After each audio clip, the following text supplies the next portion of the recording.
Сәлем достар, менің каналыма қош келдіңіздер. Бүгін біз сіздермен чебуреки дайындайтын боламыз.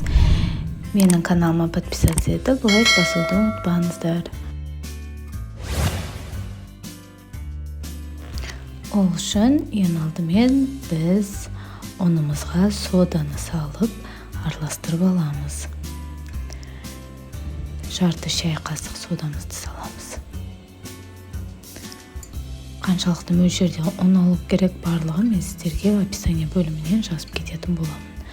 Және қайнаған ыстық суымызды құямыз. Бір шай қасық тұз саламыз да, тұзымыз ерігенше араластырып аламыз.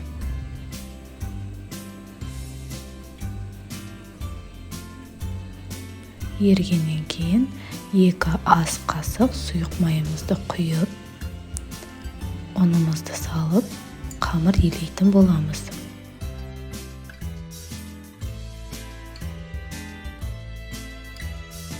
Суымыз қайнаған болғандықтан ең алдымен осылай қасықпен араластырып алғандарыңыз дұрыс.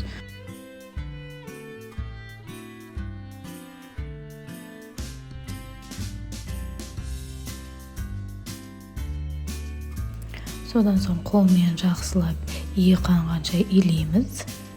Және жұмсақ, қолға жабыспайтын қамыр дайын болу керек бізде. Содан соң қанып тынғанша пакетқа салып қоямыз. Бөлме температурасында. Ал енді салмамызды дайындаймыз. Салмамызға бізге фарш, пияз және тұз бұрыштарымызды қосып жақсылап араластырып аламыз. Қанып тынған қамырымызды бөліктерге бөліп, осылай жұқа қылып қамырымызды жаямыз. Ішіне жаймалап салмамызды саламыз.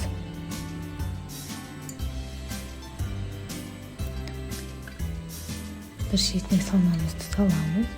Содан соң қалғанша әсемдейміз шеттерін. Мен вилкамен жасадым.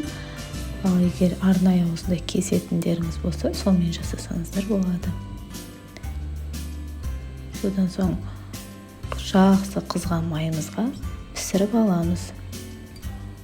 Менімен бірге осы рецепт бойынша дайындасаңыздар, еш өкінбейсіздер.